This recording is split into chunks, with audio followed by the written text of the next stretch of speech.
Welcome everybody to Laughing Jack's opinion piece on Omargoshtv, the YouTuber that has over 4 million subscribers on one of his channels. Now, this is somebody that I did personally know. I did meet him. I had personal time with him. I did help him in one of his moves. We've had personal interactions and communication over the phone for quite a few years. It didn't go past that because just busy scheduling and everything, and I think based on this video, a lot of our views did not align at this point. You may be wondering what I'm talking about. Well, when I was minding my own business, getting on the investigation exploration page, our own YouTube paranormal page, his video popped up because I was still subscribed to that profile. I didn't understand the title at first. So then I skimmed through his video and I have a lot to say. Now, I need to put out some disclaimers here. I am making this solely as an opinion piece. I'm not going to be promoting any hate. I'm not going to be essentially shitting on God or anything or any religions. I solely believe that everybody has the right to practice any religion that they feel is best for them and also change anything about their life that feels best to them. But what I do not tolerate, and what I have already seen through this video, and I've watched it several times, I have also taken notes. Okay, I have a whole page full of notes based off of this video of my concerns. There has been a high rise, especially, I mean, it's always been a rooted systematic thing within our country, unfortunately, about Christianity and the will of God being weaponized against all different types of people. And I also noticed a very, how do I say this, alt-right pipeline whistleblowing. This is something that a lot of creators and influencers especially do. When something about their life goes awry, maybe they had a lot of controversial things happen in their life and in their content, maybe they maybe their channel or pages or whatever it can be dies out. So they say, hey, the alt-right, the conservatives, if I just change everything about myself, they're going to pay for everything that I want them to pay for and give me money and support my career if I just turn into or pretend to be an alt-right conservative. That is not what I'm stating about Omargoshtv, but I am concerned about the slippery slope that I have noticed since I have last been in contact with him. It's more of about a concern, and I think with this video, especially based in how he monetized his entire career, how he perceived himself to be, especially when I personally met him and know him. That's not bullshit. That's me. Okay? And this is me. And his ex. Lovely woman. I cut out my abuser from these photos. My abuser was in these photos, but I cut him out. This is the physical proof. I've had these printed out for years now. I also have a screenshot from Twitter. I don't know where that thing is, but I know I have it somewhere, of him thanking me when I did help him move one of the times he needed help, and he reached out to the public for help.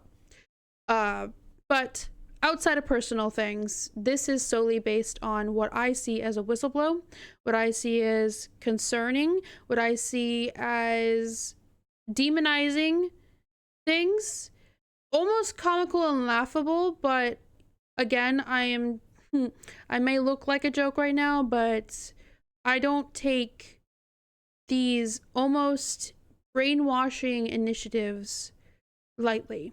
I think this is a serious thing that we need to talk about, because the way that he made this video and the way that he talked about everything is a concern. It's a serious concern.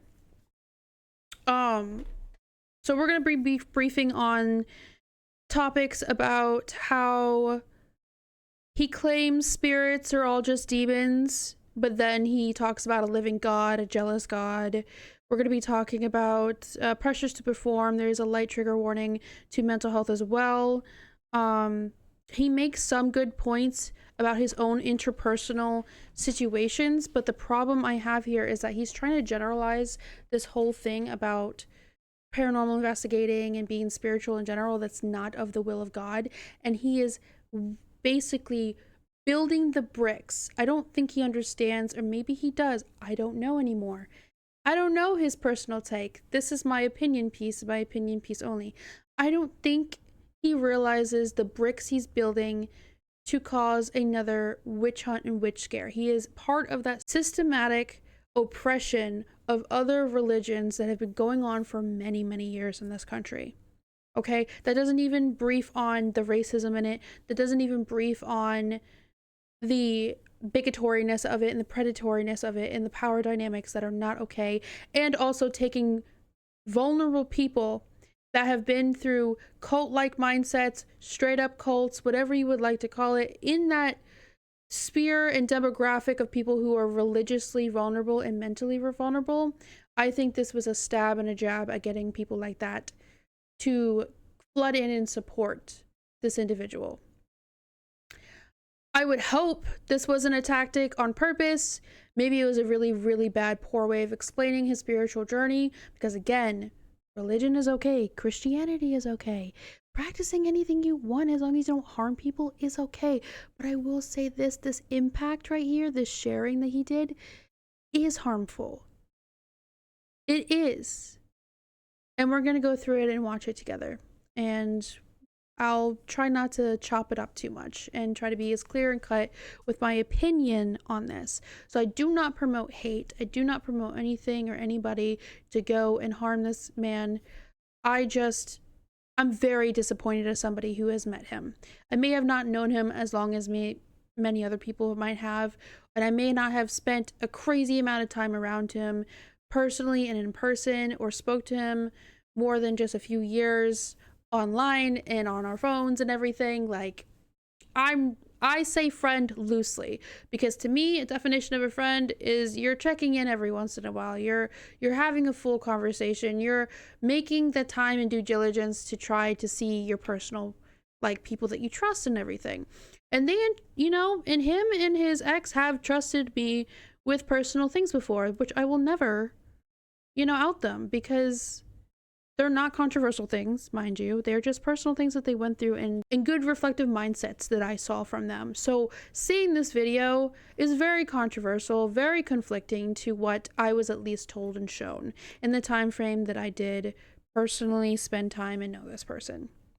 So without further ado, I hope that's a good enough disclaimer. Enough. Please don't use this as fuel to the fire to have unnecessary hate. This is supposed to be a slight nuance and defense to everybody who is a part of the paranormal community, because I think it's actually kind of wrong the way he went about this, and also the ending bit of using Charlie Kirk in his video is highly alarming, considering that I was told his personal political views on things. So it doesn't make sense to me. So I'm going to try not to base this on his character, but more of what he said. People can change for the worse. This is a real tactic that influencers use to the T, and I'm seeing a pattern here. I'm seeing a very clear pattern. I've been studying this for a while now. I listen to other opinion peacemakers like Swoop, Docs, and Inaber. They have a very great and clear and concise way to explaining these tactics, and I feel like this is one of them. And I don't know why, but I'm not going to say I'm not offended. And I chose to look the way I look and watch this video with you guys because I'm a little petty about it. So, creepy clown costume character, haunted items in the back. So let's see how many demons are going to affect me while we watch this. But yeah. Oh boy, I am not ready for this, but because I knew this person at some point, I feel like it's important to say something, because it's fear-mongering in my opinion, and it's something that's not okay. There's a lot of things that could be valid and very true to him, and something that's very important and a good thing for himself, but I don't think it's necessary to drag everybody else in the world of all types of spirituality into this. Because anybody and everybody can just paranormal investigate as they please. So, let's get started. If you've been following me for a while, you know this channel has been all about the paranormal. Haunted places, ghost hunting, and yes, even times where I talk to the dead. Or maybe demons, who knows. But recently I had an encounter with God, And I'm not gonna lie, it completely changed how I view all of this. And he told me how important it was to make this video. It's been something I've battled with for a couple of years now, and even some of my YouTube friends that make similar videos have talked to me about. So today I want to share from my heart and from the Bible why talking to the dead is a bad idea. Okay, so as said before, he states that talking to the dead is a bad idea. Later he states that it's just Satan pretending to be dead people. Okay? So that commentary in the beginning ties to a commentary in the end. God told him to make this video. He's stating spiritually that he believes God is telling him to do things. Why claim, okay, this is just based on like critical thinking here. Why claim that all spirits, because he does later on, are not really around and it's just, in his words, Satan or Lucifer, whatever, the devil, whatever you would like to call it, is the one tricking you. But there is a clearance and allowance for God to be a non-flesh and bone deity, some type of influence outside of our realm, outside of our actual physical grasp, can talk to you and tell you to do things. So that's one of those things that I want to point out, because there's a lot of fear mongering later on that I'm just concerned. And extremely dangerous.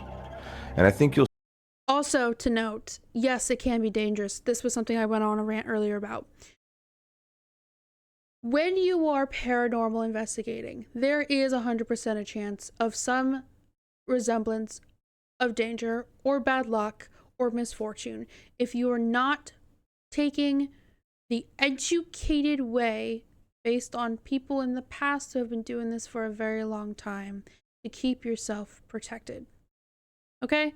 You can dip your toes in, have your little fun, but if you're going to make an entire career out of this, and you're going to continue doing this, even if it's not a career, it's just your personal take on what you like to do in your spare time as somebody who wants to experience something that is otherworldly, then please take the time to make sure you are protected.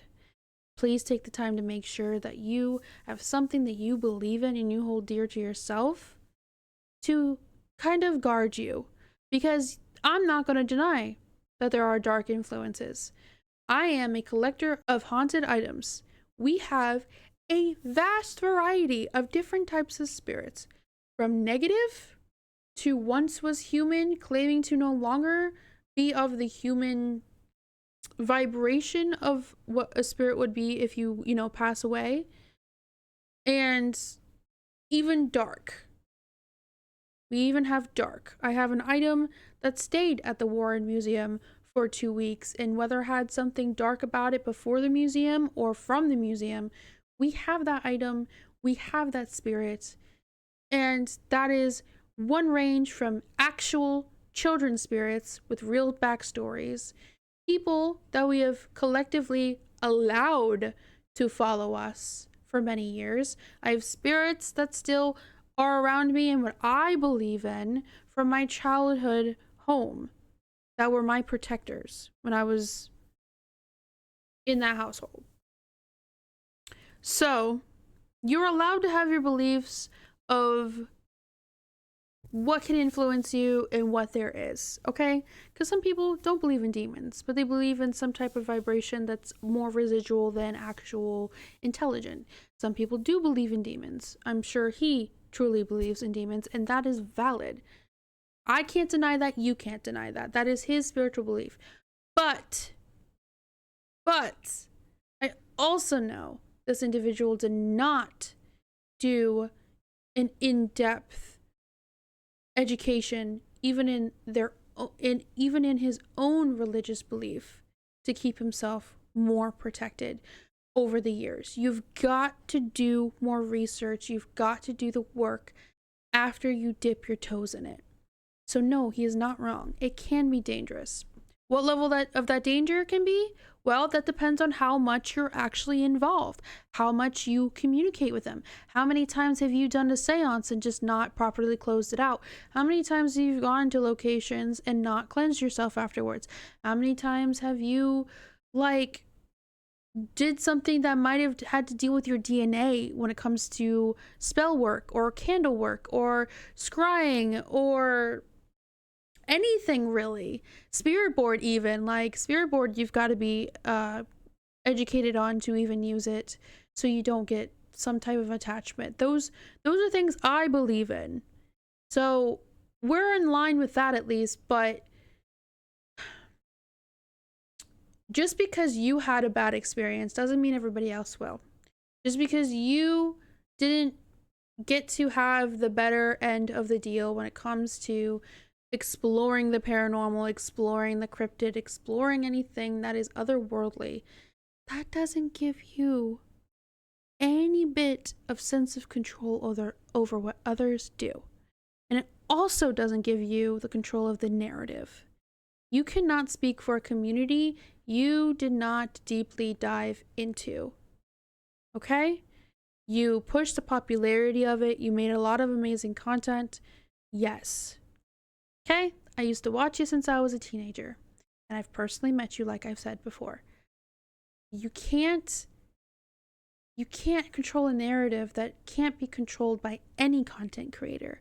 Even my opinion could be different from somebody else's opinion in the paranormal group. But when it comes to inviting things, that's a strong thing to say.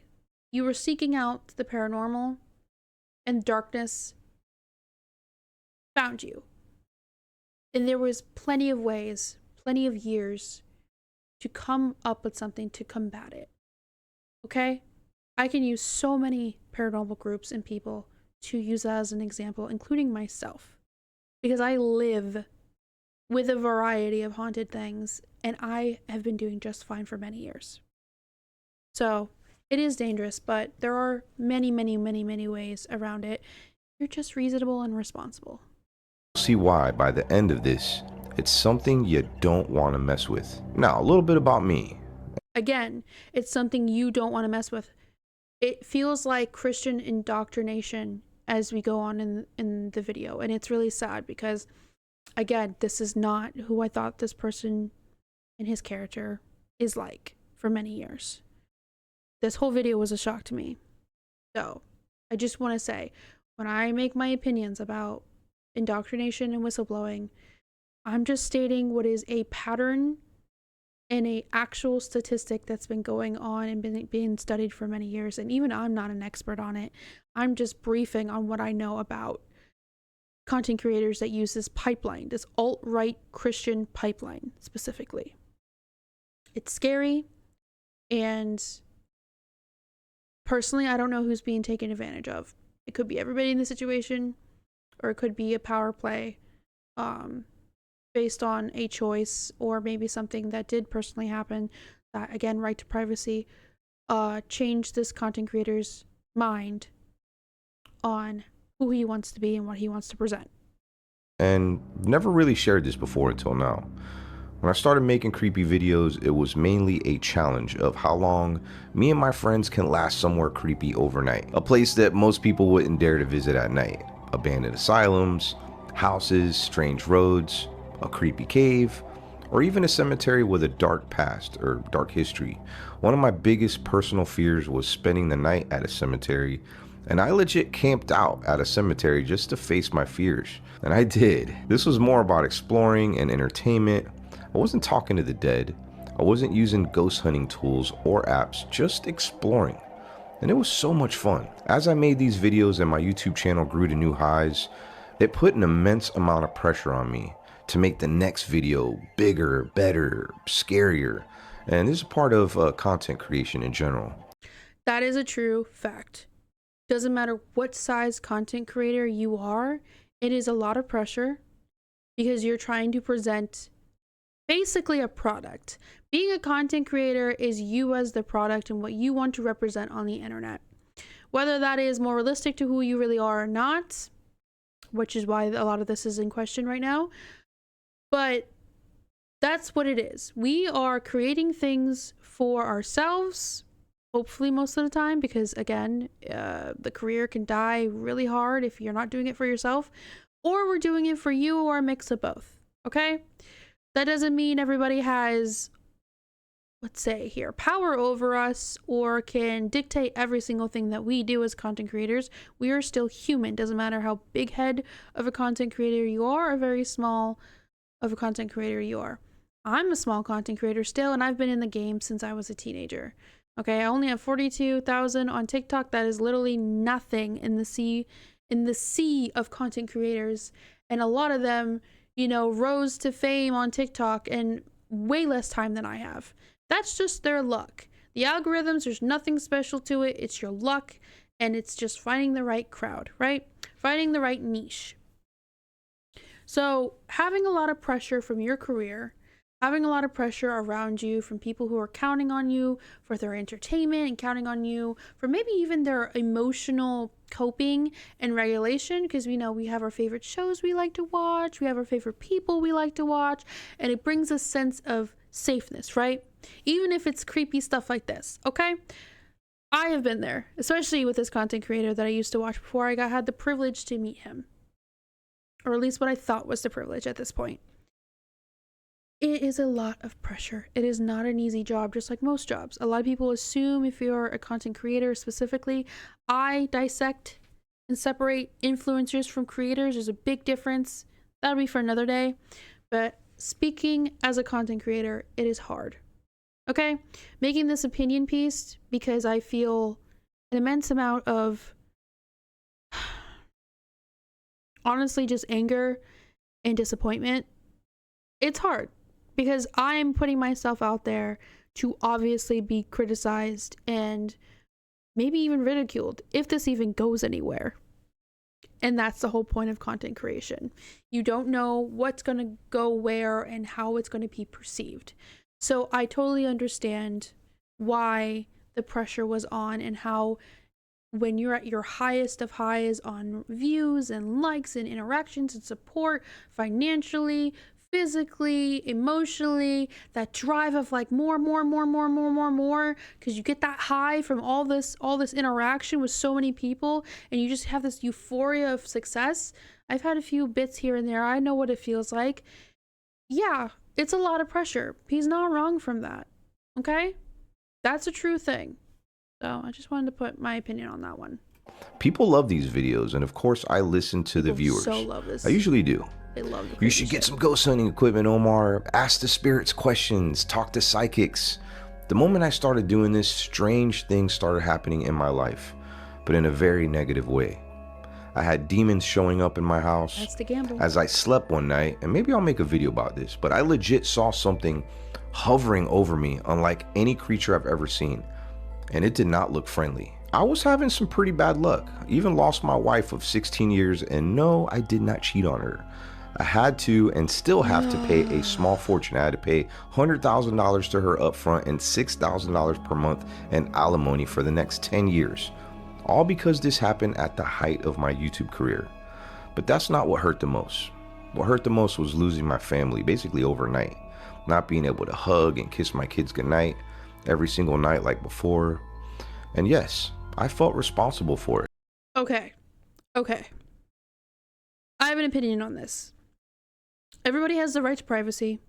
Everybody has a way of sharing their life. I'm a very much an oversharer myself. I'm not saying we should go up in arms to be like, oh, why'd you say that? And like, what's the context behind of what you said? I'm just going to state that I am uncomfortable with the fact that from a face value, because maybe this was a really bad take of his. Maybe he didn't really mean to interpret the way that he definitely said what he said. What I'm getting as the message here, you can correct me if I'm really wrong, because I paranormal investigated and was around spirits and interacted with spirits lightly, mind you, because he did say it was lightly. Those spirits, or demons in his case, were the direct reason why I went through a divorce and had to pay all this money up front, which I don't know if he needs the permission of his ex to say that. I don't think so, because it is like, a divorce is like a legally binding thing, so I guess like facts are facts when you state them. But point being is, stating all these things and then saying it's because of spirits. That's what I'm uncomfortable with. It's giving a sense of fear-mongering. It's giving a sense of putting that brick in that Christian placement where a lot of alt-right-wing creators and Christian extremists, I would say, like to place things, okay? Where they're like, if you do this, it's for sure gonna happen to you because it happened to me. Or maybe it never happened to that person at all, but they still preach that if you do this thing, it's sinful, it's bad, and all but bad things are going to happen to you. It's all bad. Don't do it. Don't do it. Don't do it. And that's what I kind of feel like the rest of this video is really like proving my point, I guess, at least how I perceive it, because he's stating that speaking to spirits is bad, but then he at the same time, in the same breath, is preaching the will of God and God speaking to him and telling him to do things. And we get into more of that in a second here. And he does say he feels responsible, but he says in a second here, he feels responsible because he invited in the darkness. I don't know what he did in his personal time to claim something like that on my end of what I know. I don't think he's the type to purposely invite the darkness. I think more of like, you had the bad string of luck with spiritualism. Okay? You had the bad string of luck with spiritualism. It didn't work out for you, and that's okay. You can change your career, you can change your faith, you can change anything you want about yourself. But just me and a lot of other people, I'm pretty sure would agree, you don't need to tell them to change themselves. And you don't need to tell them that they're bad people because they liked to do something that's different from you and different from what you want to do now, because this isn't what you were always doing. You were doing this for years. You built your whole career off the back of the paranormal community. And in my personal opinion, you didn't even dig that deep in there before you already like left. And everybody has the right to how deep they want to get into it. So because of that, you also can't control the narrative. You can't. I can't control the narrative. You can't control the narrative. Then Sally next door who worships the devil can't control the narrative either, okay? Like, it's a collective grayscale, I would say, nuanced take, I guess, of like how you just stop,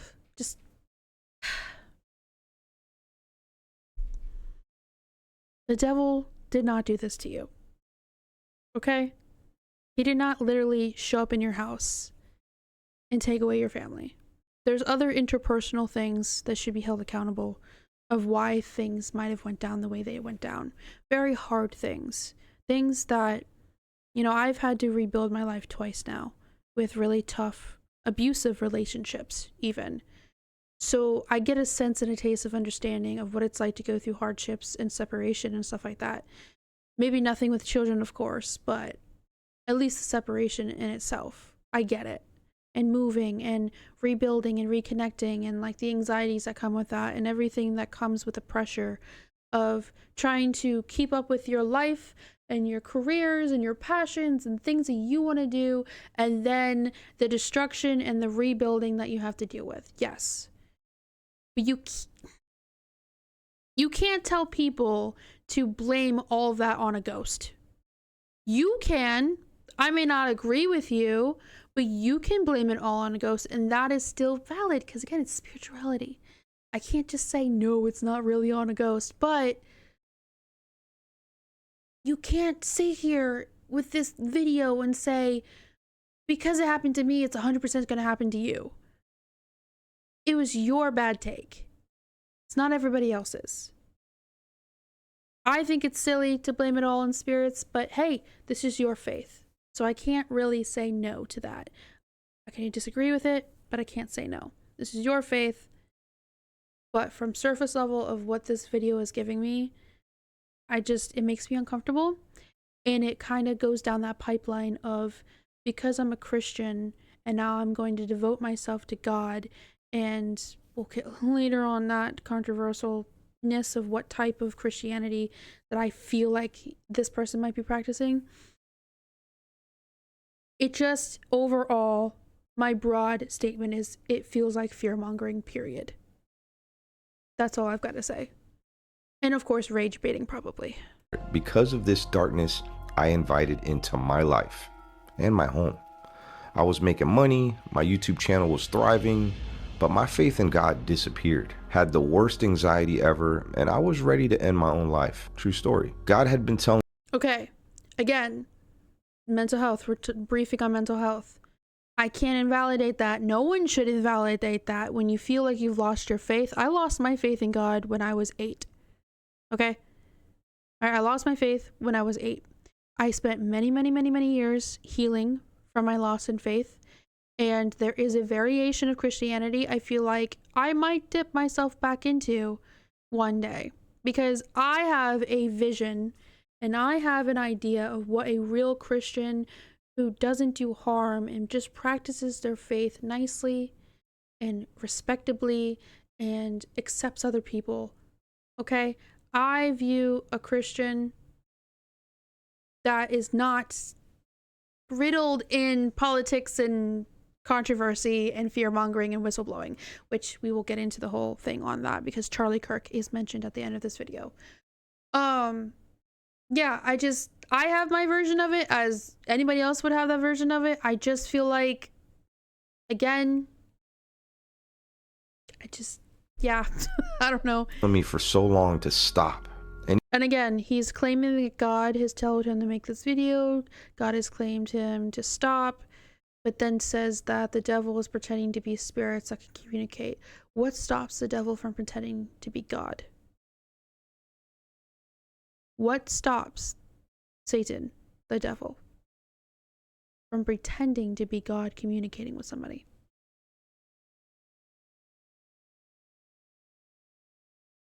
Crickets, right. Even showed me through scripture that what I was doing was wrong. But I felt I had to because the money had become an idol to me. I didn't want to let go. But the moment... Again, he admits that money becomes an idol to him. It becomes something important to him. It drives him. Faith can intertwine with things like this very easily, of course, absolutely. And darker influences in my personal experience of what I've been able to document so far, there has been otherworldly sources that would bribe during investigations the willingness of money to be showing up in my life if I did certain things. But they were so obscene things that were requested, like weird sacrificial seances and stuff. I don't practice that. I'm an eclectic person. I have a lot of mixed beliefs on several different things. You know, I practice my own stuff. I am what you would consider a witch. If I don't look like it already. But like, I still accept things when it comes to certain types of Christians. And those types are not what I'm seeing here in this video. Okay? There's too much fear mongering. You can't just sit here and try to make this about yourself, but you're really sending a message that everybody in the paranormal community needs to do a full stop. And again, more of that is said later. The moment I finally did, yes, I lost a lot of money, subscribers, and even people who I thought were friends. You definitely lost me at this point. We might not have been super close, but meeting you on a happenstance too, because I didn't force nothing. It just whatever, they just seemed so inviting. Like their character, both of them, him and his ex at the time, which was his partner at the time, sorry. They both were the most inviting, warm people. In my own opinion, a little too inviting, because I feel like if they invited the wrong person around them, a lot of what they told me would have already been on the internet everywhere. And nothing controversial, nothing sneaky, nothing dirty, real human experiences, because at the end of the day, these are still humans. At the end of the day, these are still people, right? Okay. At least with my experience, but chime in if you've had a different one. I didn't get anything like this from any of these individuals, especially when we were talking about certain views a couple years ago. And things can change. People can change for the worse. People can change for the most strange or the better or just whatever it can be for themselves. People change. That is just how it is, okay? So whoever I met then and talked to on and off for years over the phone or on social media is not the person I recognize today. I will say that. And that's a span of like what, maybe a little under 5 years? I don't know, about 5 years. And I haven't really been in contact with this person. Ooh. I believe 2023 or beginning of 2024. I can't remember. My life has been so chaotic, but it's been at least 2 years, I think. So, again, just stating my opinions here. But I have a peace and happiness now that no amount of money could ever buy. So why do people talk to the No amount of money could ever buy, but I feel like a lot of this is about money. And I guess I'll state that later of why I think that. dead, or try to talk to the dead? I get it. People want answers. They want closure. They want to know if their loved ones are okay. And I'm kind of guilty of that myself. I've seen it through my own videos, viewers writing things like, I just wish I could hear from my mom or dad again, or my brother or sister. Is my brother watching over me? Can I communicate with them using the equipment that you're using? That longing is real. But here's the hard truth. If you try to connect with the dead, the Bible says you're not talking to who you think you are. And I kind of knew this in the back of my mind. But to make these bold statements about how you're not talking to who you think you are, how can you prove that? A Bible is not proof. Okay, we're gonna get real deep on this one right here. Okay, you're claiming, and you guys will see this in a little bit, you're claiming that no one's talking to who they think they are. Now, the chance of talking to your family member, I would agree it is a little slim. But this isn't just about that. This is also about spirits in general, because you stated this in the beginning. This is about spirits in general and paranormal investigating in general. That you're not actually really talking to any spirits. And again, I'm getting ahead of myself, but that is stated in a second here. And then he brings up all these scriptures. That's fine. You can bring up as many scriptures as you want. I have some opinions on that because of, again, you built your whole career on this. What do you mean? They're not who you think you're talking to, or you're not doing what you think you're doing. So in the same breath of trying to contradict other people, you're contradicting yourself. Okay, you're using yourself as an example of just contradiction. Because these aren't things we can factually prove. This is spiritualism.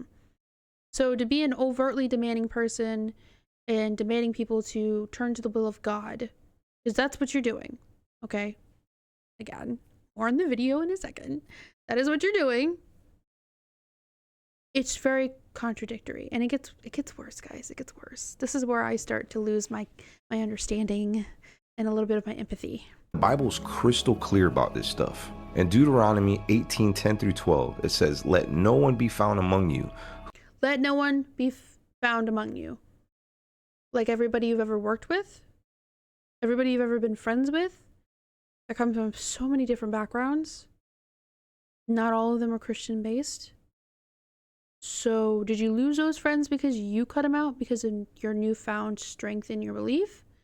Again, if that's what you want to do, that's what you want to do. Or did they get sick and tired of how you might have been rude to them? But again, you built your entire career on this. I don't know. I'm just hot take right there. Let no one be found among you, etc. Who sacrifices their son or daughter in the fire, who practices divination or sorcery, interprets omens, engages in witchcraft, or casts spells, or who is a medium or Probably why he stopped talking to me, because I do witchcraft, but okay. I have just, said it to my face. Spiritist, who consults the dead. Anyone who does these things is detestable to the Lord. Anyone who does these things is detestable to the Lord, sinful, bad. These are all examples of building that wall even higher of fear-mongering if you're not a Christian. These are blunt examples of if you are not of the faith of the Lord and Jesus Christ and all of that, you're an unfaithful, deplorable person. You are a sinful person. You are somebody who plays with the dark. You are somebody who is the dark. Okay, because further in all of these scriptures and in these examples, and what you can hear at churches even, is that you're bad if you do anything but Christianity.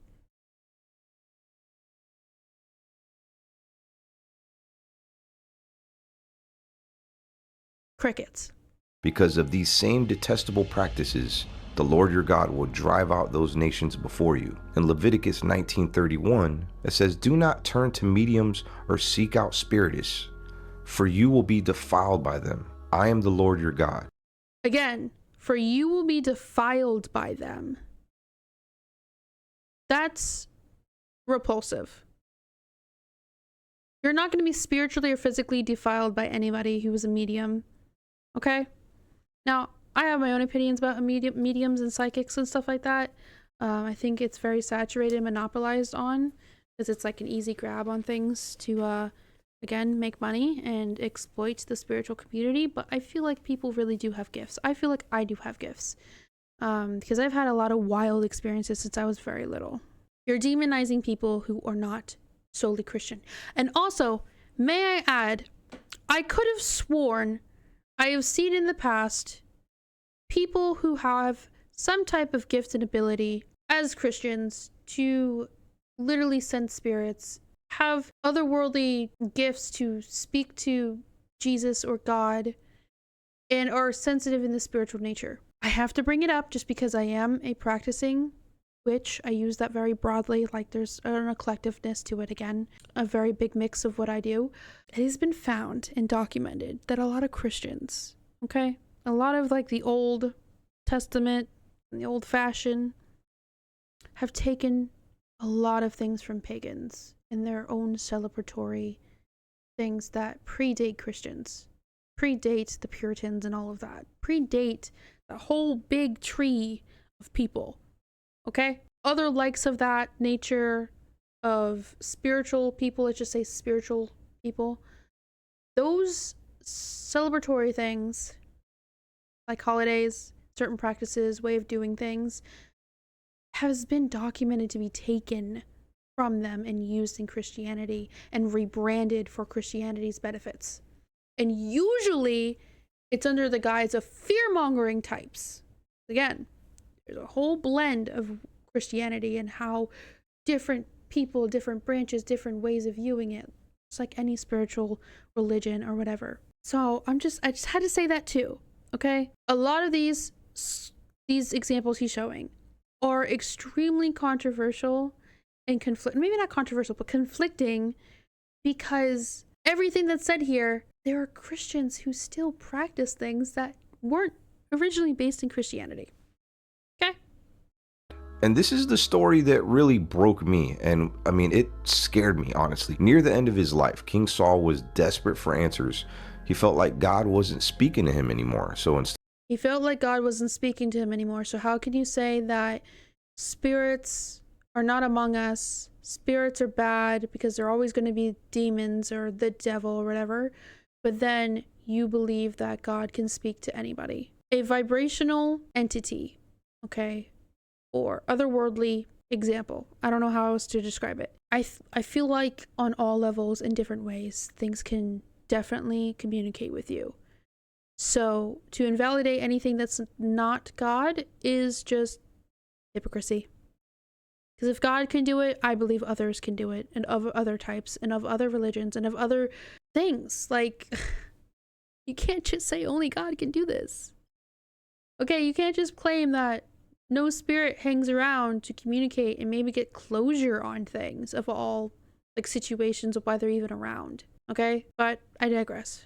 Instead of humbling himself and turning back to God, guess what he did? He went to a medium.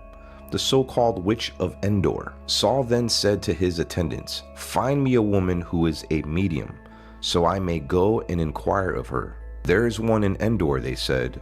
So Saul disguised himself, putting on other clothes, and at night he and 2 men went to the woman. "Consult a spirit for me," he said, "and bring up for me the one I name."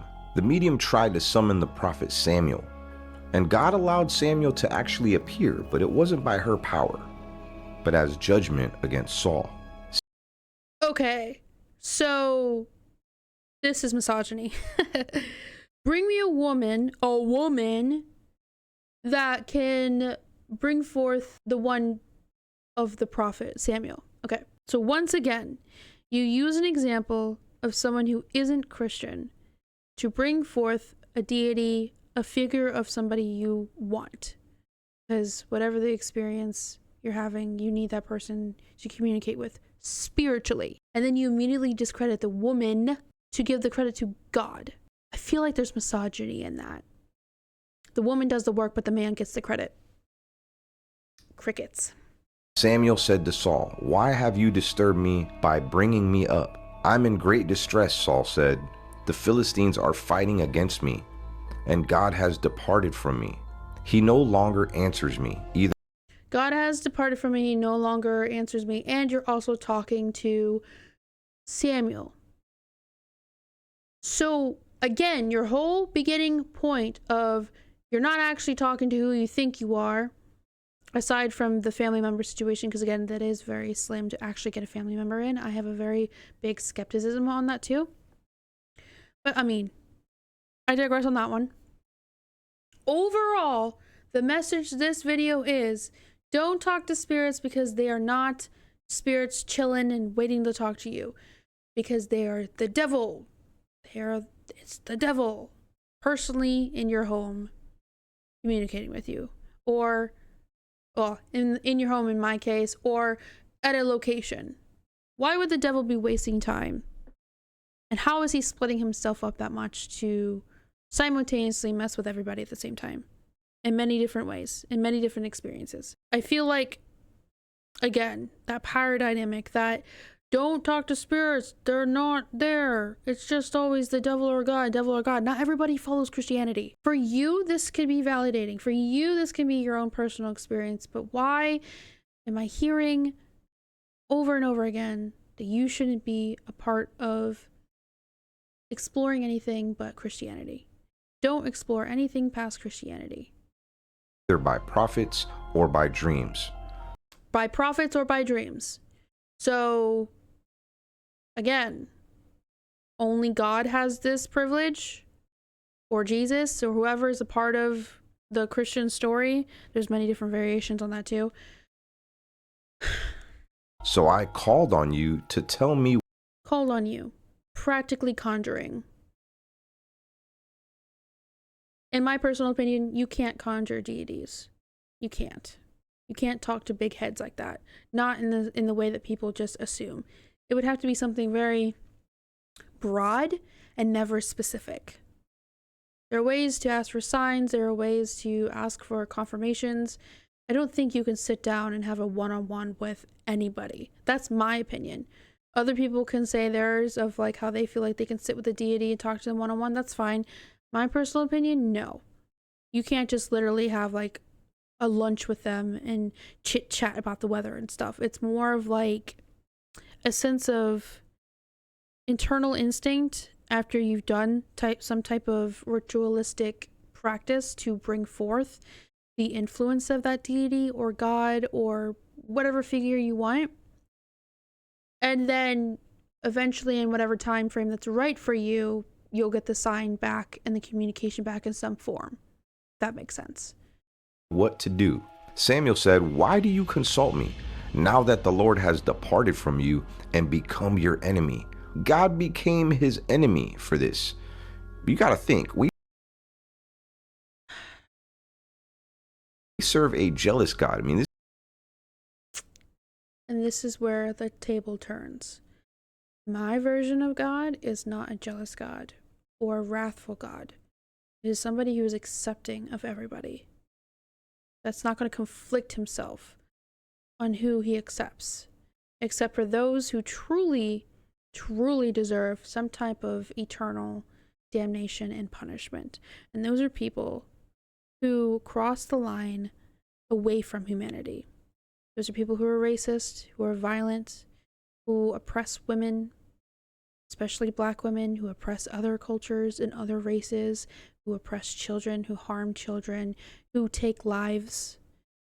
That is where I feel like the bold line is between a loving God that accepts people and a God that needs to hold people accountable. Okay? People who do things that are not morally okay. If it's morally gray, and I say light gray, simple mistakes in your life, bad choices, it's not everything is a mistake. You can have a bad choice. Like a bad choice is infidelity. Okay? That's a bad choice. That's not a mistake. That's a choice. A lot of people get that mixed up. You are choosing to be unfaithful to whoever you want to spend your life with. That's not a mistake. Mistakes are true accidents and misunderstanding. So I believe in a God that is very forgiving for most things that a lot of Christianity these days, the popular push and pull of it, do not accept and will damn you to hell for. Like me sitting here, any Christian of the norm these days, especially in America with the white extremists, would definitely damn me to hell for this. They would call me the devil. They would mistake me for him only. Like, I mean, look at me. Like, come on. This is basically idolatry. Not long after this, Saul's downfall was complete. In 1 Chronicles 10:13 through 14, it tells us why. Saul died because he was unfaithful to the Lord. He did not keep the... He died because he was not faithful to the Lord. So foreshadowing that anybody you've ever come across during your career is going to die miserably and have everything lost to their life because they don't follow the Christian code as strict as this is what you want to choose. It's fine if that's what you want to do. All good, homie. But you're also sending a message that the people that you built your career on their backs are going to have a terrible life and outcome.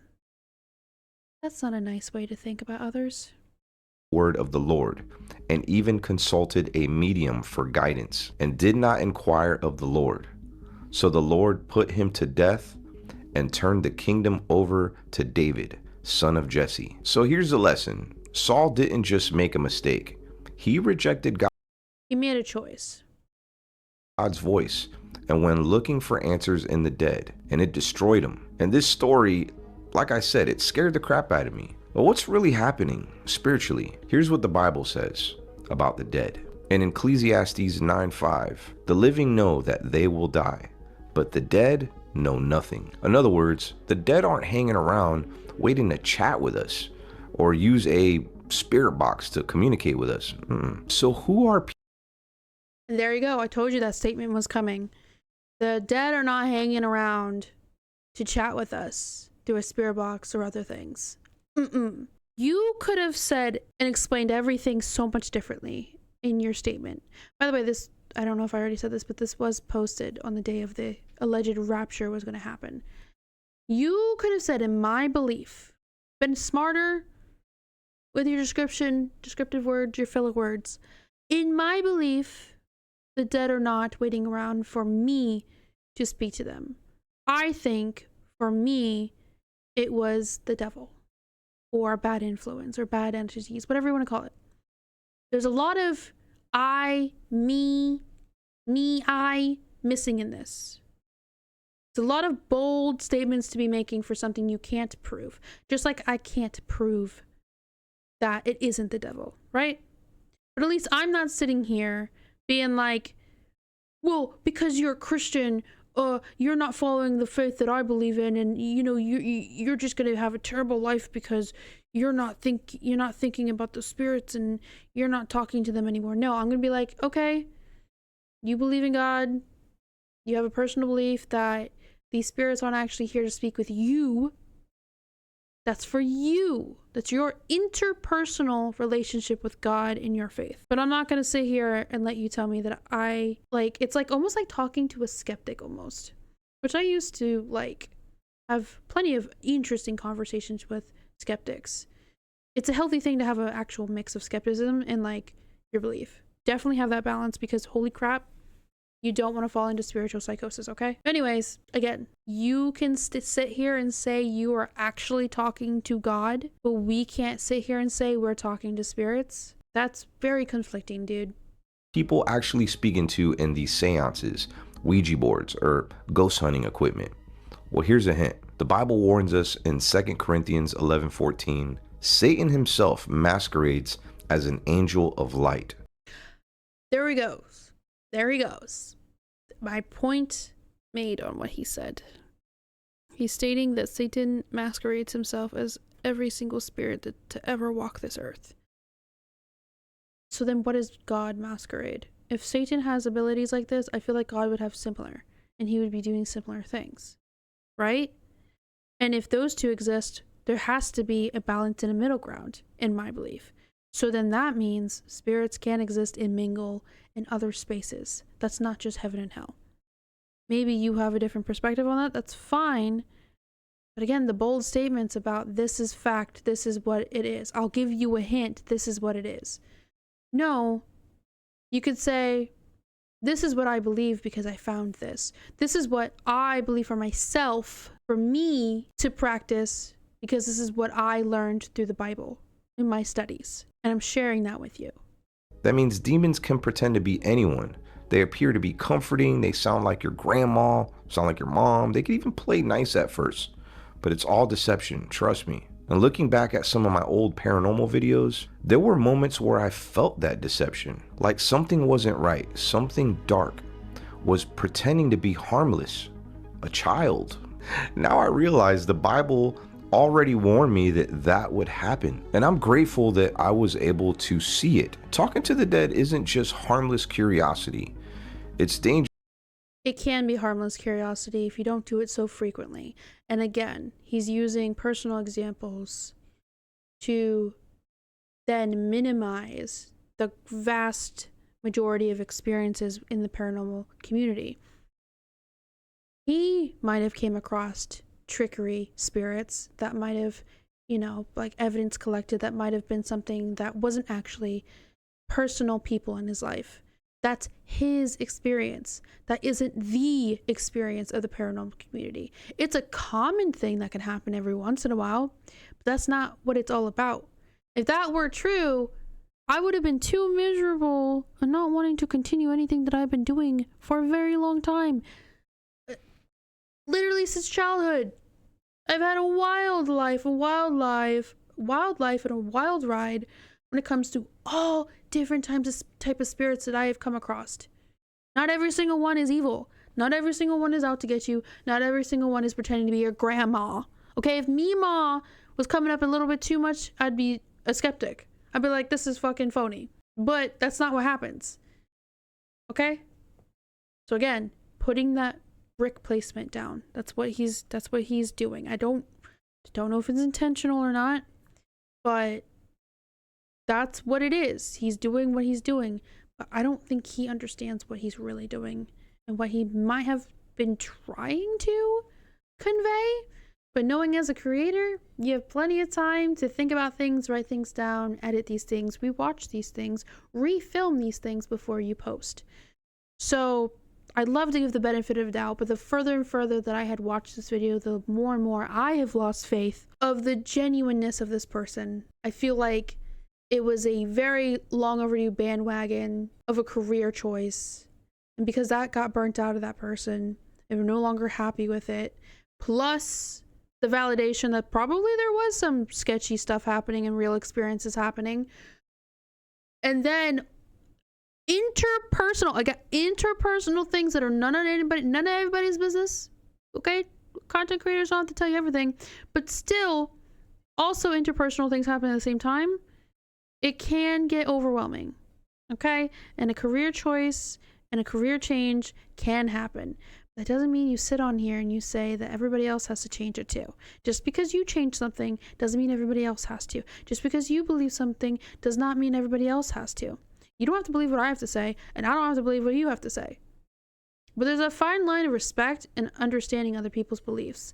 And posting a video like this, it feels like indoctrination and brainwashing. It feels like fear-mongering. It really does. And again, I'm not against Christianity in the slightest. I just have a very strong view of what is used for control and manipulation when it comes to religions in general, but it's very, very common in America that Christianity is used for power dynamics and power control and political gain, and also just hiding the ugliness in people, which is really sad because I thought, you know, before I lost my own faith, I thought the potential in stuff like this was very high, and man created its own problem by ruining the one thing that could have been sacred. And now it's just monopolized constantly, especially with other content creators I've seen use this pipeline. Because it opens the doors to spiritual oppression. And firsthand, I could tell you that that does happen. It offers false comfort instead of real healing from a real God. Okay, it offers false comfort. That can be a valid statement. But then he followed up with, it stops it from real healing from a real God. He also states a lot later, living God. And I have a very strong opinion on that one, because like, this God is not flesh and bone. You can say your God is real, but it's not flesh and bone.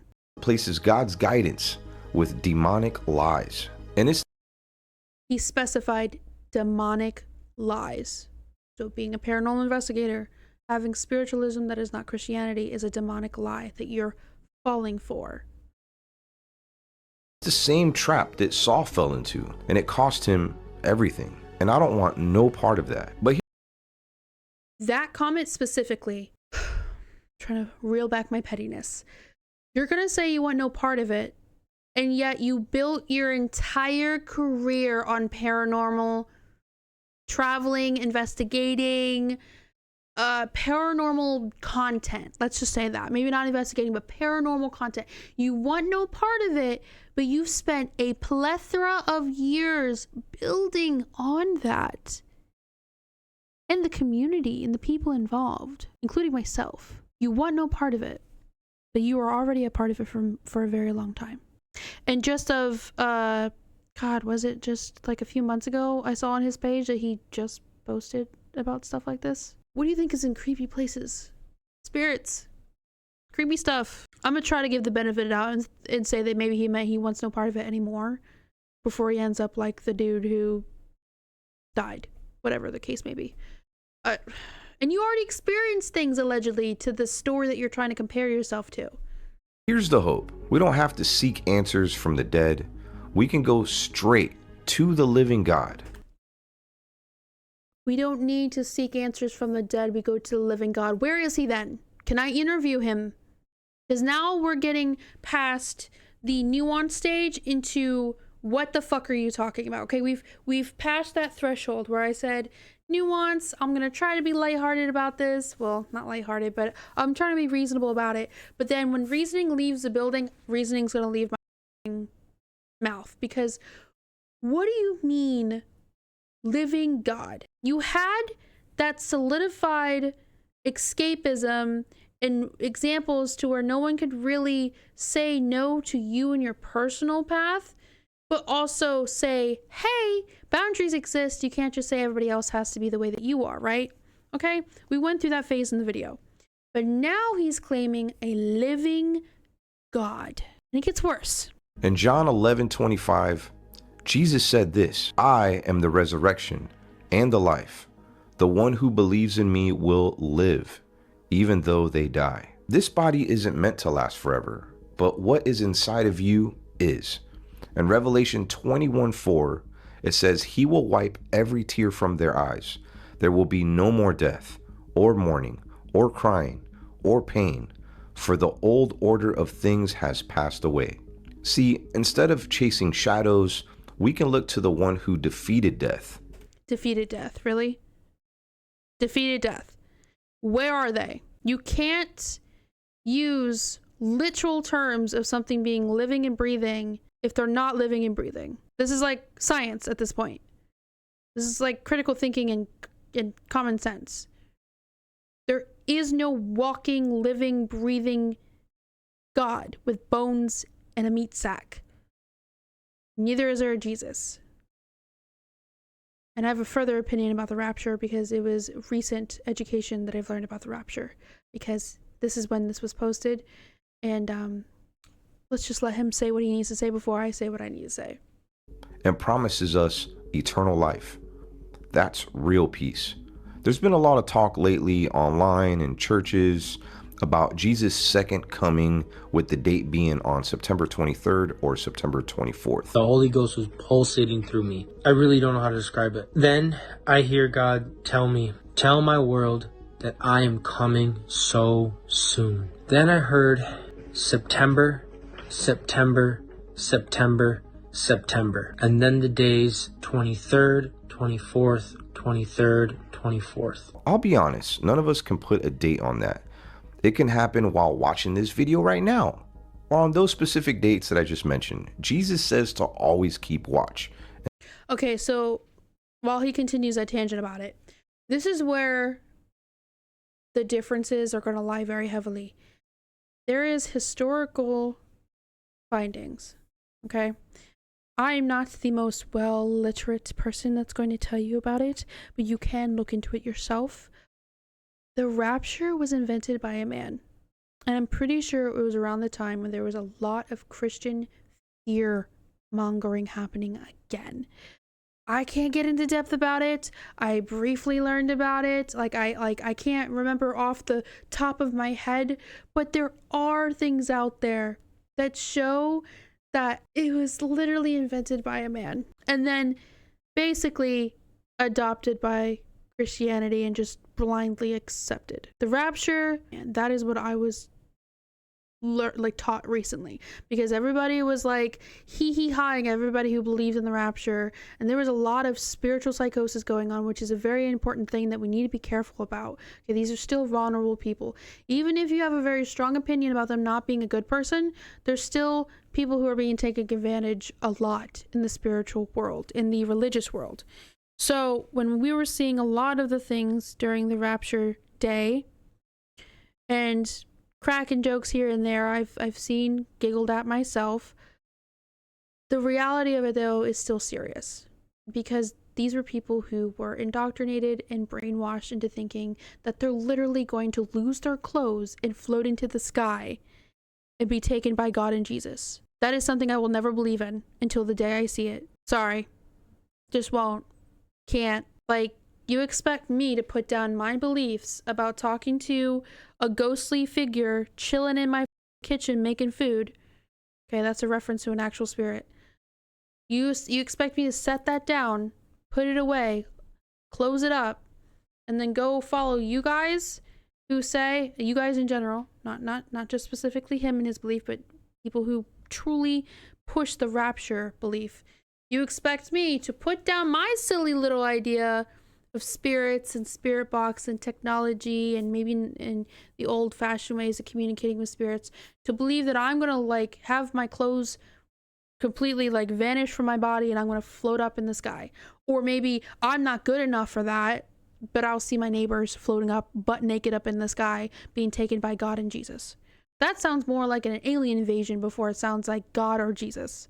And there was a time, I believe it was 2012, I was genuinely terrified of the rapture. I really thought it was coming, but I didn't realize it was all just propaganda. So all of this loose context he's just throwing into the void is also based in propaganda and a lot of terrifying real things that are happening again in this country. This is not a new thing. This has been a very deep-rooted system that is working in the way that it's been built. Okay? A lot of people don't understand that. The system is working the way that it is meant to work. It's not broken. It's working in the sick way that it's meant to work, where everybody looks the same, talks the same, thinks the same, and is under one religion and under one God. It's literally in our Pledge of Allegiance. It's indoctrination, and it's sad. So that's why I'm also talking about this, because it's not just because this is somebody I knew saying something that's truly like, what the hell, out of the character that I assumed they were, but it's also a bigger topic at hand. It's not just about this person. It's the topic at hand. It's literally what's going on, what's been going on for many, many, many, many, many years. It's rooted in the most vile, ugly, evil things that I think is truly the work of the actual devil, but disguised as God. So if we're really going to talk about Christian beliefs and spiritual beliefs of that faith, in my belief, it is the work of the devil to tell people constantly that they're not good enough, to tell people that the color of their skin is ugly, it's odious, it's horrific, that they deserve to be a slave and that's all they're good for. It's my belief that it is the work of the devil for people to pretend that they follow the faith of God in Jesus' name, and then they don't accept their neighbor because they're gay, or maybe because they like something that's more feminine but they're a man, or maybe they're transgender. That's my belief, that it's literally the devil in disguise, or there never was a God, and it's just all fahooey. But not a lot of people are not ready to talk about stuff like that and have that conversation about how a lot of good Christians of good faith preach so much hate and discontentment of people who are different from them, okay, who are just sinners of any way, whether ridiculous or just a really deep-rooted systemic problem in our country, because this is stolen land, okay? And a lot of slavery and shit happened here, just like a couple other countries, all this stuff happened, you know, the nasty stuff. It's under the guise of God. It's always under the guise of God. God told me to be a piece of shit and be racist and sexist and misogynist and hurt women and hurt children and hurt people who aren't white and who aren't men, and men with money, and men that are masculine in a specific way. I don't want to be under a jealous God or a wrathful God.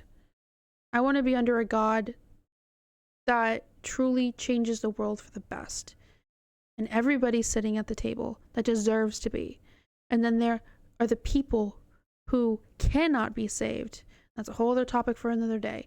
That will be held accountable, if not in life, but in death, because there is still a line, okay? And maybe one day after they've learned their lesson, and maybe if even reincarnation even exists, I don't know, then maybe they can be forgiven and start again and try again as a different person. That's my take. And to be ready. Luke 12:40 says, "You also must be ready, because the Son of Man will come at an hour when you do not expect him." With the level of evil, confusion, and spiritual warfare we're seeing around the world today, a lot of people... The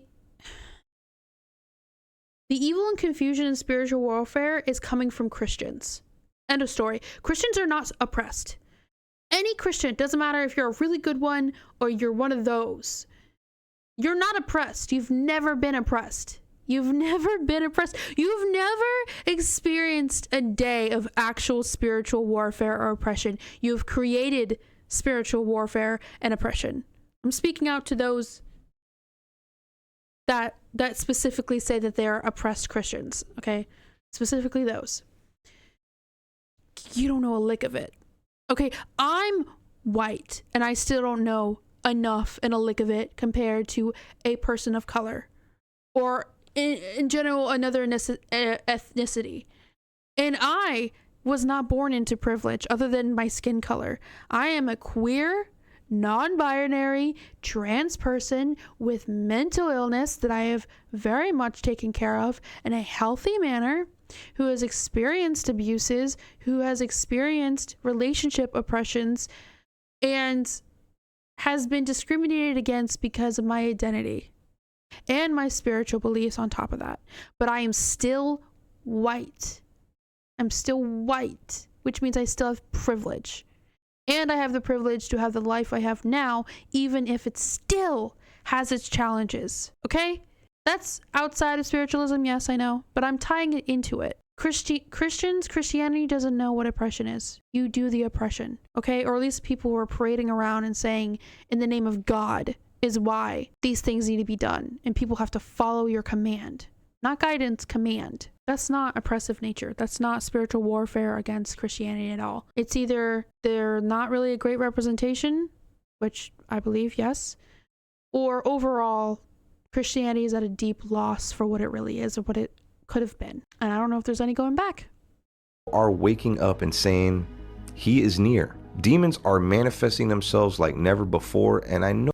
So demons are manifesting like never before, and he's going to start showing things about Charlie Kirk's death.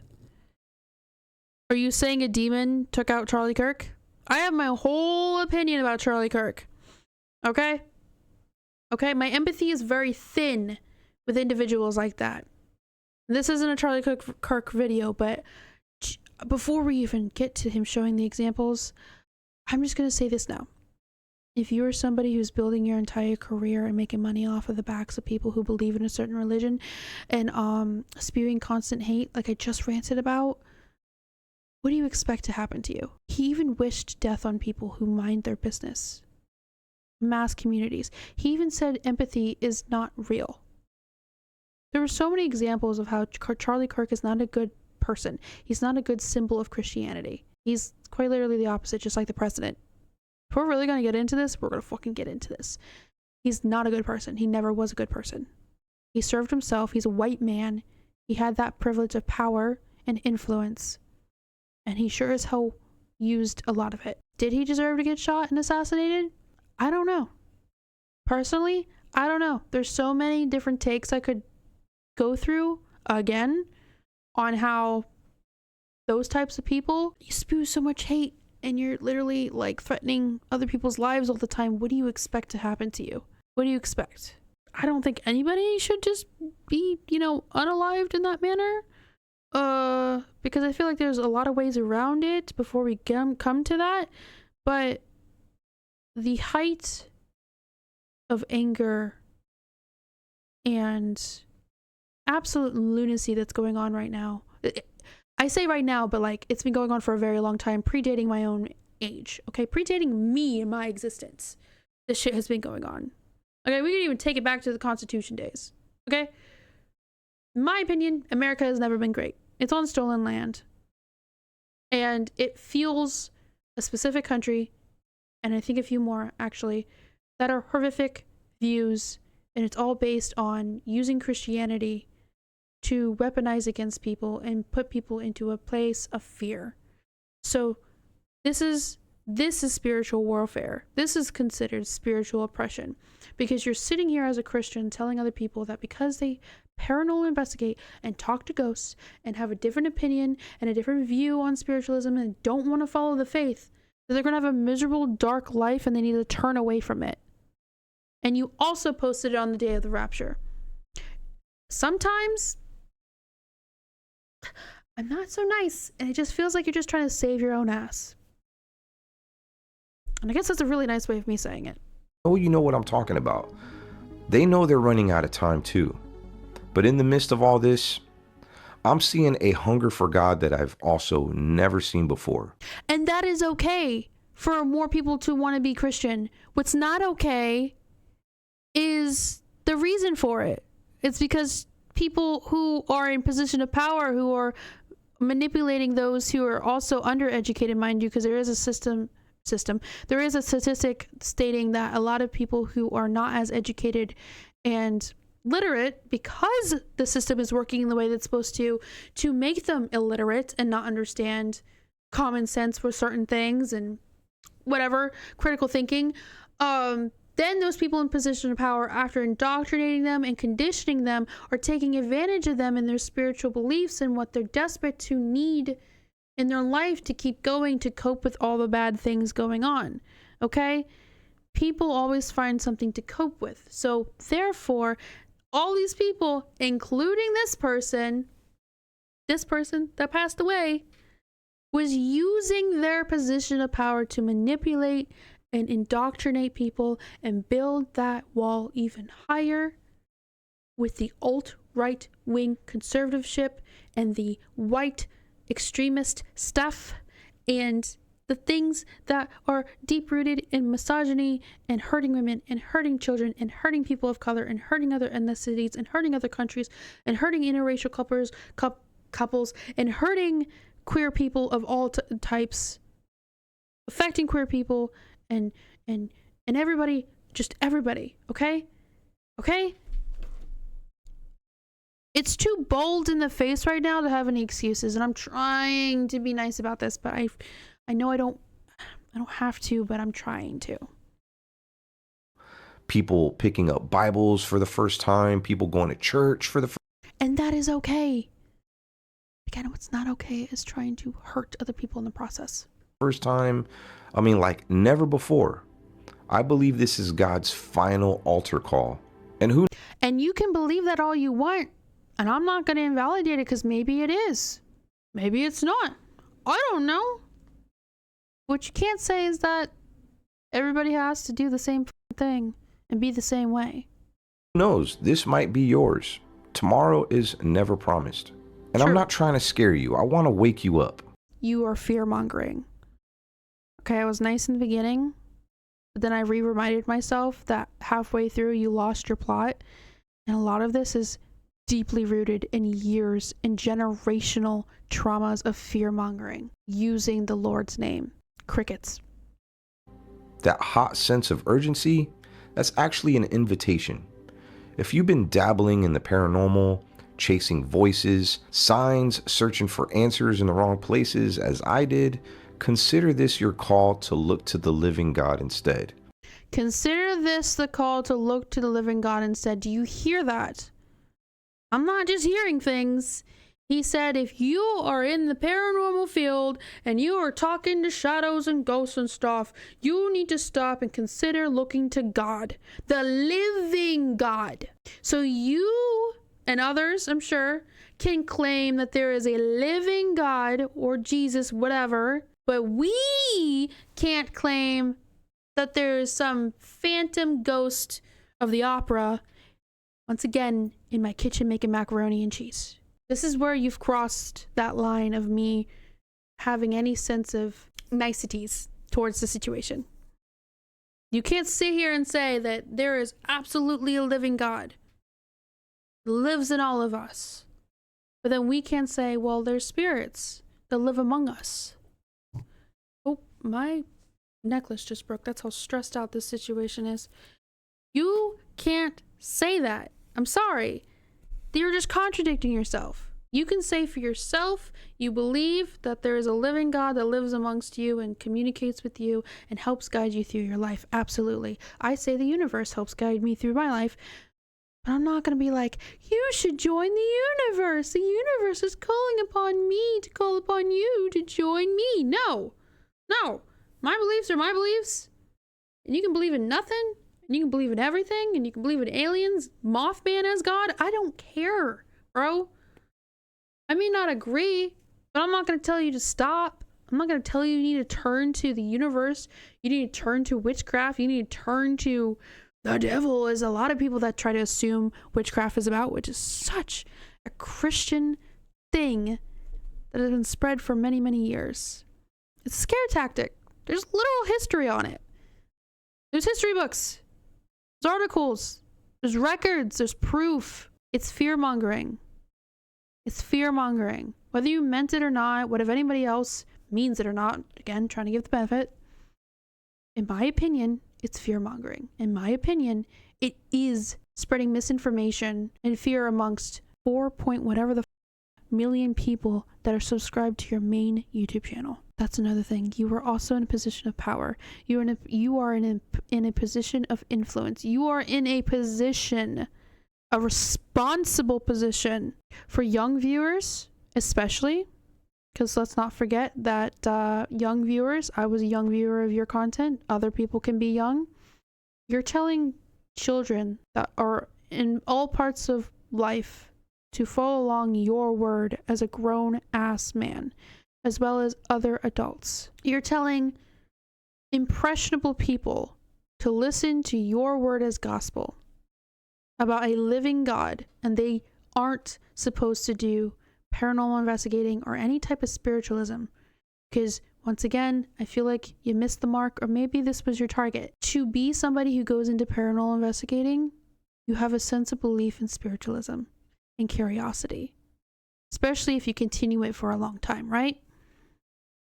Which means you're insulting and belittling other religious and spiritual beliefs. Crickets. If Jesus were to return tomorrow, where would you stand? If your heart is Yeah, the moving rapture right was now created and you're ready to turn away from invented, but darkness okay. and step into life, I want to pray with you. This isn't about religion. It's about a genuine relationship with Jesus, the one who conquered. Jesus is tied to religion. How is it not about a religion when you're bringing up Jesus? I'm getting worked up. He goes on to pray and then just repeats himself about how, like, you know, turn to God. You should turn to God.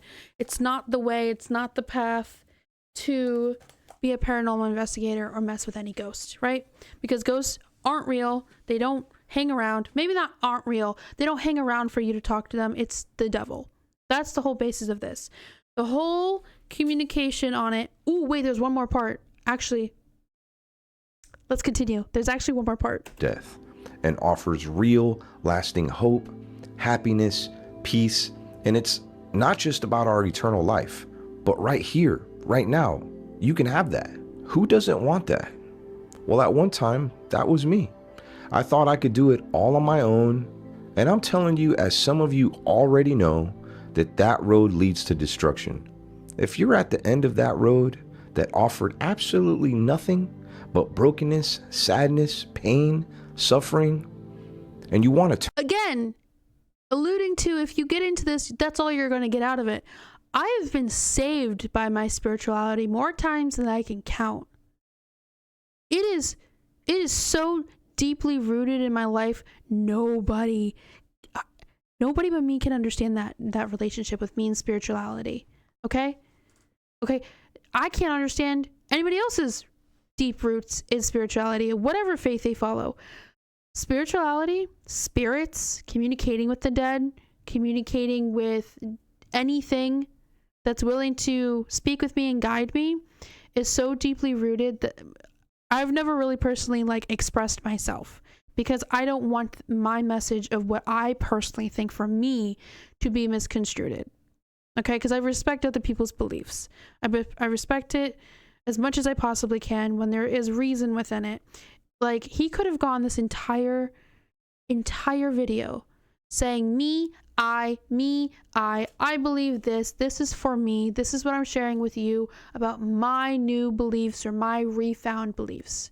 There wasn't any of that. There was, this is what it said in the Bible, this is what says this in the Bible, that's what this said in this Bible, and this is what this is going to be led for you. This is what's going to happen to you if you do what I did.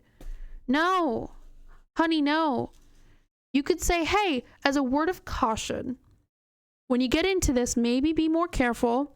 Maybe listen to those who are trying to advise you around you that have been involved in this way more than I have. Because I was surface level on this, because that's what he said. He was surface level. And just be cautious. And if you're curious about where my path, what I want to do with my life is going, here's all this information where you can follow me on that, and let's talk. He didn't do that, though. turn the other way, reach out and grab that hand that's been there all along, waiting to bear all those sufferings you're going through, to release the chains of darkness from you. I'm not suffering. If you've never accepted Jesus into your life, repeat after me. Father God, I come to you as I am. I admit my sin, and I Don't even get me started about sins and the whole aspect of sins. Don't even get me started. Let's continue to listen, though. need your forgiveness. I believe Jesus Christ is your Son, and who died for my sins and rose again on the third day. Thank you. Right now, I turn from my old ways, and I invite Jesus to be my Lord and Savior. Fill me with your Holy Spirit and lead me in your truth.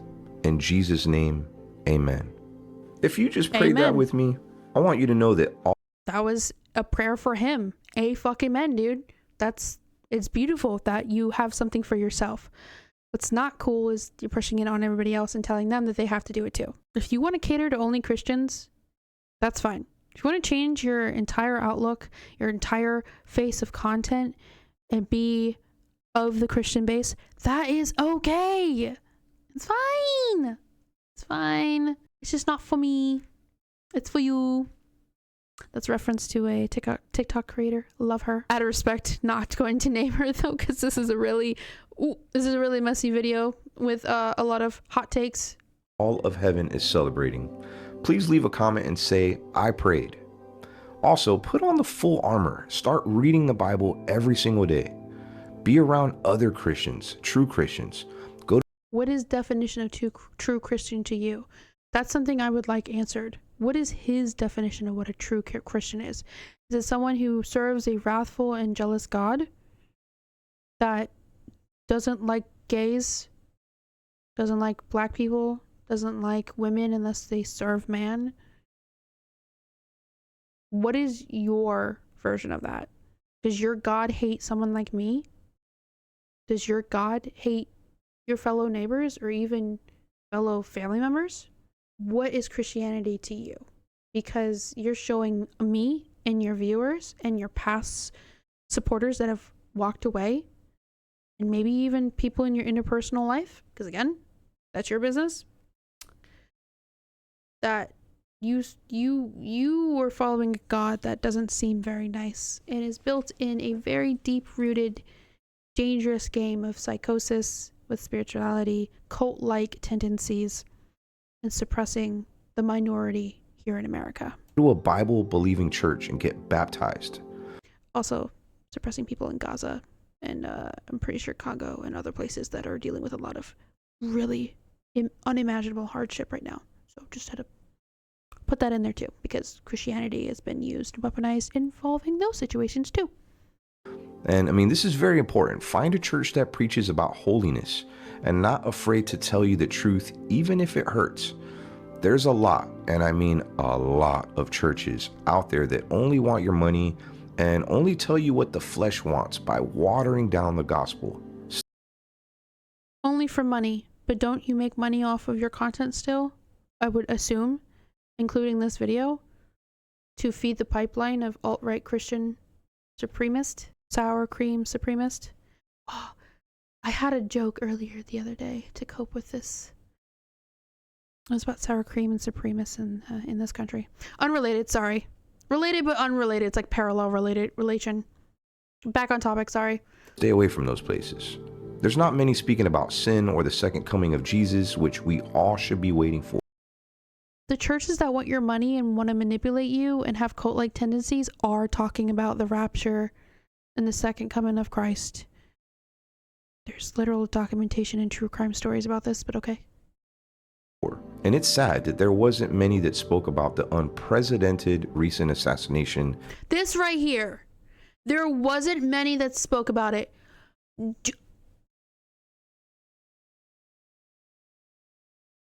It goes without me having to say anything that people are doing cult-like things for Charlie Kirk.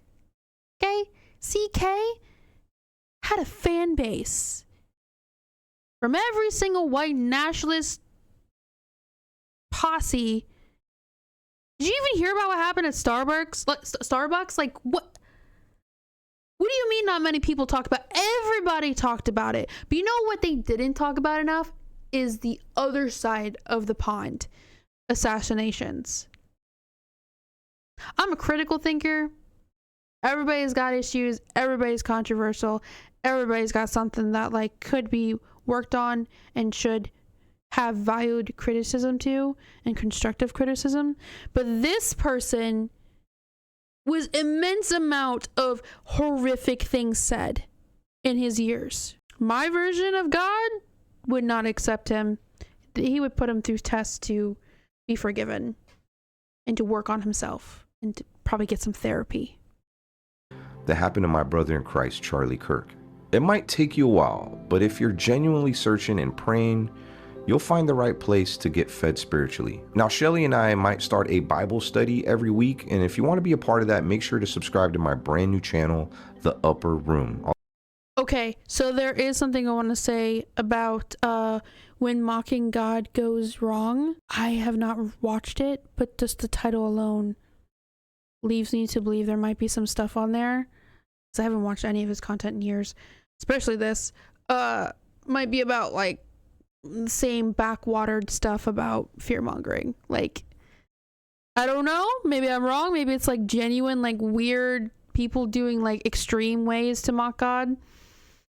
But also people like to say you're mocking God just because you have a different opinion of God, which is my entire video. So I don't know. Y'all can do that investigating. I'm not. I'm good. I'll leave a link down below. Remember, don't chase the dead or the spirits, but prepare your heart. Seek the living God. He's not late. He's near. Gotta go for now before we leave. Give me a kiss. Again, don't chase spirits. Don't chase shadows. Seek the living God. He's near. Where? Is he shopping at Target? Is he at Walmart? Is he at McDonald's? Is he out by the club? The club? Is he doing conferences? Can I interview him? Where is the living God? You can't make these bold claims like this. It's unhealthy. It's unhealthy. And there are people that are impressionable that you can do a lot of mental damage to.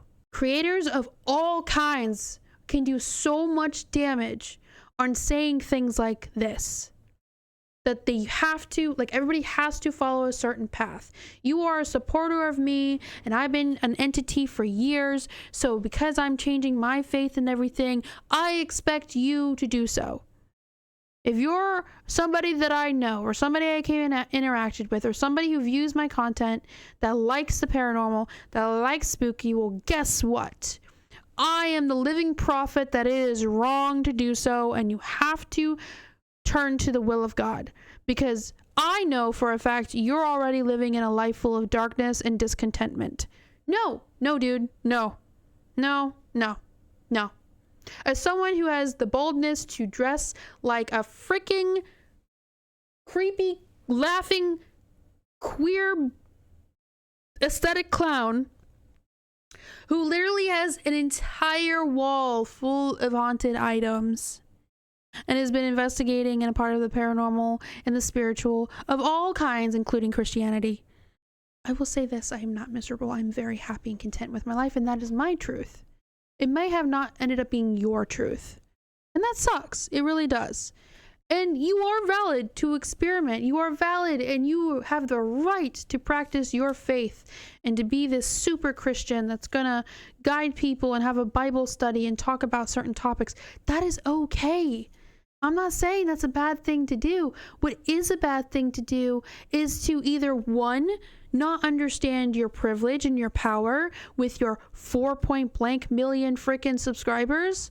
Two, also forget or not understand the bigger picture when it comes to the system that is built in this country alone that you also are a part of. You live here with us.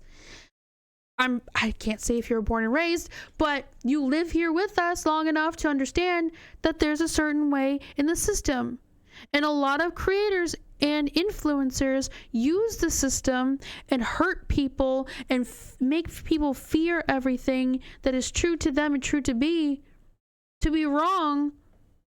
And it incites, again, the will of the devil. You're not doing what you think you're doing by saying these things and bringing up Charlie Kirk for no damn reason and saying that the rapture's real and stating boldly with your whole chest, I mean, props to you for not going around the bush, I guess, that if you're into anything that's not Christian spiritualism and beliefs, that you are already living in a life of misery and it's going to end that way. You literally use scriptures and examples from the Bible to fearmonger people who might be on the fence of exploring who they are as a person, to live in this tiny little box. If you're comfortable with that box, proud of you, stay in that box. Ain't my life, ain't my business. But if you're literally sitting here on the internet of all places and spreading this misinformation and this fear mongering, I have to say something, especially since we have known each other for a short time. Maybe not as in depth as your other relationships. Okay, I'm just a little forgetful, forget me not, whatever, just a little drop in your little ocean of life and your busyness and everything. Totally valid. You know, meeting you was literally a whole entire change in my own perspective of how it is to be a creator and what to expect if you succeed as a creator. It really humanized the experience, and I'm very grateful for all of the nice nice interactions we had, and I'm very grateful for the time where like you really helped with one of my vacations away from home. You know, you're a very very kind, caring person. That's why I'm so disappointed in this. That's why I'm so disappointed and upset over this, because what I was shown was like, yeah, that's a reputable person. That's somebody who's good for the community. That's somebody who's going to pass down the torch when they're done with their career and they want to move on to something else and maybe just retire because they have the ability to. That's what I viewed you as. I viewed you as somebody who was a decent, humble person who liked helping the community out. You know, you used to do videos about helping the homeless and giving money out and stuff like that. And you in your personal life were very helpful and charitable to people. And you were so hospitable and so just open when we met. And you seemed very down to earth and like kind of on the right side of history and the right side of morals. And then I saw this the other day. Oh, yesterday specifically. They say to not meet your heroes because you can be disappointed. And this is one of those cases where this person used to be a content comfort and almost like an inspiration and a hero to me at a very young, impressionable age. And then meeting this person as a young adult, still a young adult here, but years ago, it was life-changing for me for many reasons that I will still carry with myself. But I will say I'm very disappointed, if not kind of heartbroken, because it felt like such a treasure to have those experiences and interactions.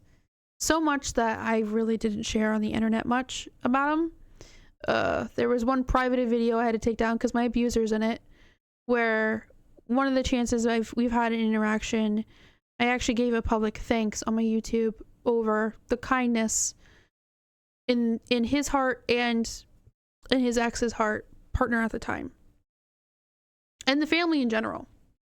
I've met the family. Very lovely people. But then I see this and I'm confused. So what was the truth? I don't know what the truth was. I don't know anymore. I've experienced so many people in my life that are very manipulative and good at being deceiving of true heart, of kind heart, big heart. So I don't want to say based on this that he's changed for the worse, but this is not a good look. This is a very ugly look. This is something that's concerning. I'm concerned. And it feeds into a dark situation that we're all struggling to go through and survive right now. Not just with spiritualism, but in general in this country, it's getting worse by the day. So seeing this, it feels like a publicity stunt. Seeing this, it feels like it's a bait for people to click on because it's out of character. It's out of the bag of what I at least perceive this person as. And I could be completely wrong. There might be people who've known him for years that have stepped away, that have a different opinion and may have known more truths than even I was shown. I got heated in this video, but I don't want this to be, I hate this guy, fuck this guy. It's more of like, wow, you're a letdown. You're a letdown. I thought you had more sensibility in your head than this. Because all of this is fear-mongering. At the end of the day, it is what it is. You used Christianity to tell people of different spiritual beliefs to stop practicing their beliefs, to stop seeking answers for themselves, to stop being creative and in their own paths, to see what they are about, what they want to follow, what they believe in. And then there's a bigger, deeper rooted situation under this layer of just, I would say, community drama. But it's not just drama, it's dangerous. Quoting Swoop, by the way. It's not drama, it's dangerous. It's a dangerous tactic. Or it's a dangerous bad choice in content creation. But like I said, as a creator, you have to sit here, to think about your words. Sometimes you got to make a whole entire script, do history checks and notes. That's why I was honest with what I really know and what I really don't. Look at this whole page. I could have made more notes. That's why you got to pull out receipts. Got to pull out receipts. And then you gotta sit through this more than once to listen to what you're saying, edit out anything you feel like you need to edit out, and then you're posting it. And in my personal belief, looking through the comments, I think the comments are very filtered right now too. But I digress. I could be wrong on that, but it looks like it to me because the comments are very different from the interactions I've seen in the past. I don't know if I have anything else to say. It's been an hour and 42 on this recording clip versus the beginning intro. I don't know what else to say other than I'm just very disappointed at the end of the day. And I'm going to continue the no contact because as an investigator myself, if y'all ever catch me doing stupid shit like this, please just deplatform me. Remove me. I need to get a sense of grounding and some therapy if I'm doing stuff like that. Because again, this is a very strong pattern. My nose is sorry. This is a very strong pattern that many different content creators, mainly influencers in my opinion, have used to get out of controversies, to revamp their branding, to make more money and squeeze as much as they can out of a different type of demographic. It's about demographics for the most part. Okay? This could be a mix of what he's doing, deliberately or not deliberately. He could be using all of this to cope with something very deep going on. He went through a lot when I was still in contact with him. So maybe this is just a really deep way, borderline on the spiritual psychosis problem, to cope with everything that he's ever been through, to find a new strength and faith. And if that's what he needs to do, that's fine. The difference is pushing it on others. The lesson in it is don't push it on others, especially when you're using the very big niche category of people who literally hurt other people and spew hate every single day. You use a system to harm and feed off of others' life force. I hope my opinion piece doesn't get me in huge trouble. I'm not trying to be an ass. I'm just trying to speak up for myself and others. And I'm also trying to have somewhat of a voice, even if this literally goes nowhere at all, as all videos I usually make don't, but that's okay. I keep working on it because this is what I love to do. Especially the spiritual aspect behind me and within me and around me. So I hope that was a good enough opinion piece. I hope that was something that kind of clarifies that this is not okay. It should be addressed by somebody. I haven't seen yet anybody address this. And I mean, I hope more people with more influence and more discussionary like literacy, better than me, because I know I don't have it. I'm just a person who creates artsy stuff, will sit and have this conversation, because this needs to stop. We need to do something when it comes to creators in general. Unfortunately, this being the example for me, using oppressive systems and tactics to garner monetization in the worst influential and misconstrued ways possible. You could have went this entire time talking about your own personal journey instead of saying it's gonna happen to you just like it happened to me. No, because it didn't happen to me. It's not happening to my partner. It's not happening to my friends. It's not happening to anybody else I've ever came in contact with about investigating. It does happen. You could have influences. You could have things impact you. You could have harm come to you with bad negative entities and stuff. Absolutely. But one, that's not the sole root of your problems. You have problems in life because life gives you problems. That's just a way of it being naturally. It's not because of spirits. It's not because you're talking to spirits. It's not because you're looking at spirits. It's not because you're farting near a spirit, okay? And you offended it. No. There are things in your own personal life, your own accountabilities, your own habits, your own faults, your own bad decisions that can cause a lot of bad in your life. Not just ghosts sitting on your couch watching cartoons with you, and not negative entities telling you that you're ugly, and because you're not sacrificing a chicken to them, that you're never gonna like amount to anything. Okay? All right? I don't know how to outro this other than good luck. Maybe be a little bit more mindful of how you share your faith. Be more open, at least. My critique is be more open to the fact that you don't control the narrative. You built your entire career off of everybody else's backs. Okay? Okay, I'm talking people before the internet, people before, doing the whole thing with YouTube and all that. This predates all of us, spiritualism and paranormal investigation. So don't act like you're high and mighty and better than that just because you're wanting to change, to save your career, to genuinely start a new path. There would have been like a way cooler example of how you could have expressed your new path. Guys, I had an experience with God and like I really genuinely think this is really cool. I want you guys to see my experiences and see the way that I'm developing my new faith.